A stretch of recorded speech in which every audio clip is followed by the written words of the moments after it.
Yo ho ho da Mafia. Y'all remember me? Yeah, that's right. I was that dude that used to consistently put out Buffalo Bills content on a regular basis. But you know what? I've been slacking.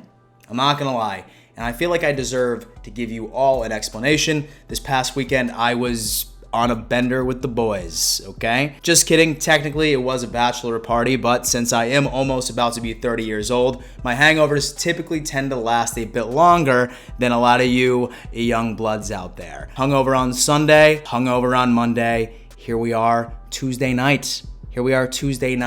Whipping out some fresh content though. Don't worry, I'm back. No benders in the foreseeable future. We got a lot to talk about, okay? Now, a lot of you have been suckling at the teat for some draft content, but don't worry, it's coming.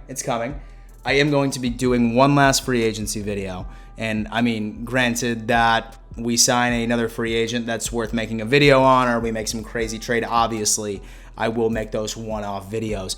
But today, I did want to give the Buffalo Bills an overall grade of all of the moves that they have made during this free agency period, including re-signings, restructures, etc. We're going to go through that. We're going to go through the timeline, and we're going to ultimately come up with a grade on how we thought the Buffalo Bills ended up doing for the 2021 offseason so far. Now, I do want to give one quick announcement. Da Mafia, blowing my mind. I am giving away a PS5 and an Xbox Series X, and only 18 of you, and not even 18 of you, have signed up for this contest, okay? I am legitimately giving away a PS5 or an Xbox Series X on July 2nd, and the only thing you need to do to enter is to simply sign up for a free trial, free of AmazonMusic.com. It's 1 month. If you don't like it, you can cancel it, okay? All you need to do, sign up, screenshot it to me, send it over to my Instagram. I'm pretty sure the last contest I did for a PS5 and Xbox Series X, I think it was even more difficult for you to enter the contest at that point. So if y'all want it, listen, do it up. If not, then I guess there's just going to be a smaller pool, and then those few lucky kids that sign up for a free trial will have a better chance of winning it. Totally up to you, but I digress. So yeah, Da Mafia, like I said, I really want to sort of go through this timeline of exactly what ended up happening with this team, right? So going into it, I knew that we were going to be in cap hell. I really did. I mean, we had videos where we legitimately went through the Buffalo Bills roster. We ended up cutting a million different people and getting close to like $29-30 million. But frankly, what Brandon Beane was able to do, and with this entire salary cap structure, completely above my pay grade.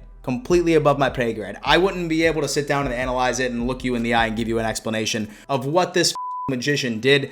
But lo and behold, he sure did it.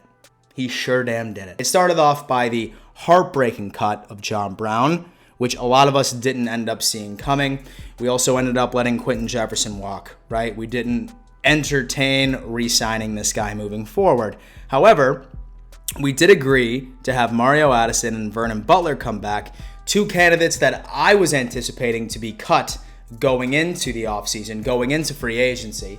They restructured, and then, lo and behold, well, I should have saw the writing on the wall. Matt Milano ended up getting signed. Matt Milano got signed.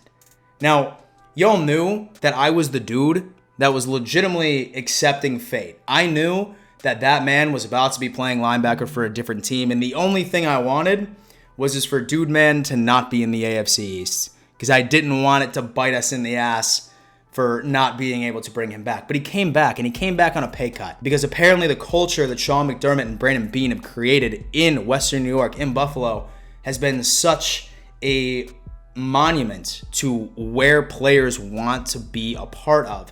And it's been completely crazy. With him coming back, I was the happiest person on the face of the planet. At the same time, I was also like, okay, well, there goes any other possible move that we're going to be able to make. There goes Darrell Williams.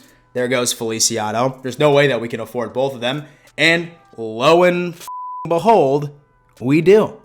We bring back Darrell Williams and we bring back Feliciano. In my opinion, both of those probably would have ended up getting paid significantly more in any other team. But again, the culture that McDermott and Brandon Beane have created in Buffalo has just been that shocking. Where teams, players want to play here. And it's It was crazy, right?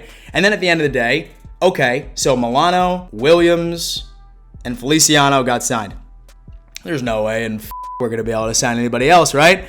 Wrong. Big Dick Brandon Bean goes out and gets Emmanuel Sanders. Now, I'm not going to lie to you. I probably would have been a lot more excited about Emmanuel Sanders last year, because before Stephon Diggs ended up magically coming over to the Buffalo Bills in some blockbuster trade, Emmanuel Sanders was a more realistic option for me, and I wanted him. But listen, when I look at Emmanuel Sanders, I look at two potential characteristics. Number one, in my opinion, he's better than John Brown. He's a fantastic route runner. I'm not going to lie to you. The Buffalo Bills wide receiving squad is going to be a route running clinic next year. I'm sorry for any secondary that has to go up against that crew. Any secondary that does. And number three, yeah, you're right. I'm going to add one. He is cheaper. He's cheaper. So, I mean, I think that he was going to cost a hell of a lot less than what John Brown would have costed, and I think we ended up upgrading there as well. And then on top of that, we end up getting the MVP, the Nickelodeon valuable player, baby. You've heard me talk about this before. As much as I respect Matt Barkley, I loved what he did that one game against the Jets. I didn't have confidence in that man to be our backup quarterback in case Josh Allen were to go down. Knock on wood. I hate even putting that sentence out in the universe, but we have to think of hypotheticals here, especially as Bills fans. Would we have confidence in Barkley? No. Trubisky, and I know we got a lot of shit in Chicago, but dude man still has plenty left in the tank, and to be honest with you, he probably should still be a starting quarterback at this time. So I love that insurance move. I absolutely love the insurance move. We ended up bringing Mitch Trubisky, which was a dark horse need for the Buffalo Bills going into everything. Then after that, of course, we ended up seeing Levi Wallace denying other offers from other teams because he foresees the Bills winning a Super Bowl. Shit is just going insane. And finally, the cherry on top, Isaiah McKenzie earlier today. Our jet route guy, our gimmick guy. Listen, I love our gimmick guy, okay? I love our gimmick guy. I love his jet sweeps. I love his ability to go on ahead and be a little speedster. And I mean, really at the end of the day, like the last part of the season last year was absolutely insane. I mean, you can't even deny that. When I look at everything, this was an amazing offseason, in my opinion. Now, I know a lot of you are probably going to like shoot down in the comments, oh, Dan, you're being such a homer, dude. Well, you know what? Maybe I am, but at the end of the day, I think even some objective minds would agree with me here. I'm going to have to give the Buffalo Bills an A for free agency so far this year, especially considering the amount of money we had going into it and what we were able to do with the money that we had. Restructures, getting players to take a pay cut, convincing current players to forego getting paid a shit ton of money and coming to play with Buffalo because they love the culture so much. This was amazing. And I know a lot of you are still kind of butthurt that we didn't end up getting Ertz. I mean, for all we know, it could still happen. A player I forgot to mention was Hollister, who, like you saw, I wasn't the most excited about. I would have much rather Ertz. And we still potentially have a running back problem. But, ladies and gentlemen, that's what the draft's for. We have a draft. You guys know that I am a huge person when it comes to that. I think the draft is a gamble. But I think that we ended up doing a fantastic job in free agency, filling all the spots that we were financially capable in filling. Do me a favor, leave a comment. What would your grade be for the Buffalo Bills during this free agency period? And have no fear, draft content is coming. And so one last announcement as well. The AFC East Roundtable is coming back tomorrow night, my channel at 9 p.m. for a special free agent episode. We're not going to be back until after the draft. And then after the draft, we won't be back until the beginning of training camp. So I know a lot of you love the AFC East Roundtable. So whatever you do, be at my channel at 9 p.m. You won't regret it. And then Thursday night, I'm doing a Buffalo Bills Roundtable on my channel, 9 p.m. once again. So Dom Mafia, thank you so much for tuning in to yet another edition of the Dom Mafia Report.